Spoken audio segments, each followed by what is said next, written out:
Satılmış herif. Ne oluyor? Ne kadar aldın takımını satarken?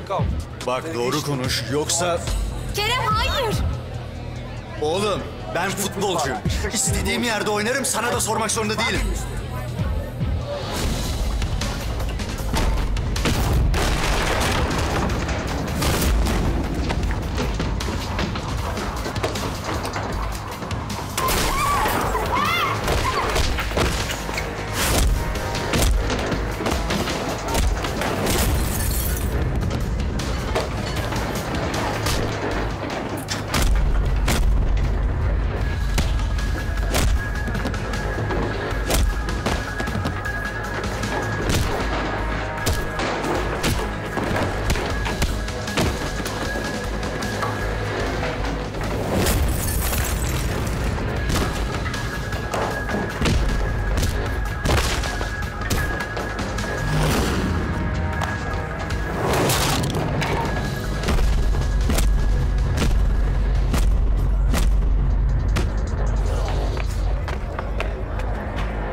Kızım, annesi nasıl kötü oldu?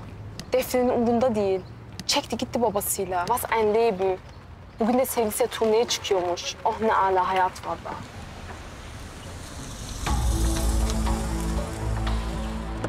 Polis geldi.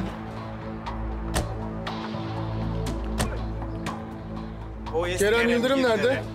Okula mı gitti? Nerede bilmiyorum. Lucas, polis neden gelmiş? Kerem'i soruyorlar. Ne yapacakmış Kerem? Bir kavgaya karışmış herhalde. Alo.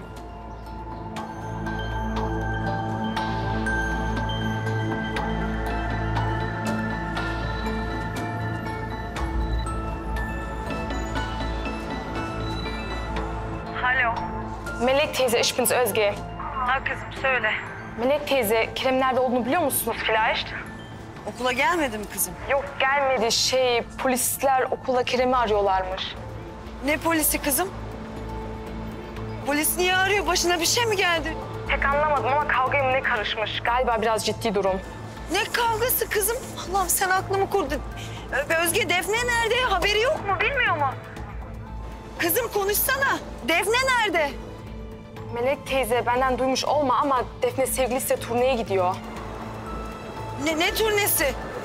Özge ne turnesi, ne sevgilisi? Sizin okul geziniz yok mu? Yok yalandı o. Bugün yola çıkacaklardı. Hatta belki de çıktılar. Nereden çıkıyorlar yola? Nereye gidiyorlar?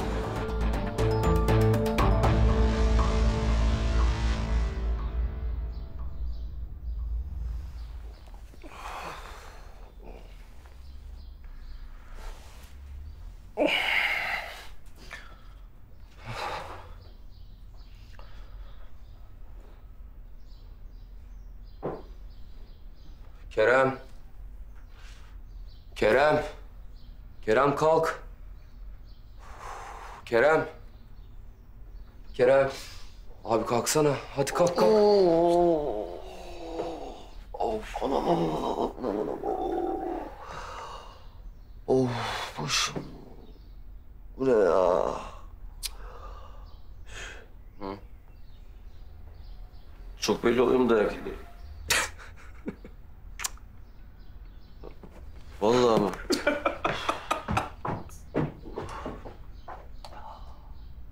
Oo. Oğlum ben akşam böyle değildim ki. Adamlar öldürmüş beni, haberim yok ya. Oğlum ben de öldüm mü kaldım mı diye bir uyandırayım dedim ya. Ya bro çok sağ ol. Vallahi akşam kal demesen annem beni gece böyle görse korkudan ölürdü ha. Şarj bitmiş. Kadın ölmüştür meraktan ya.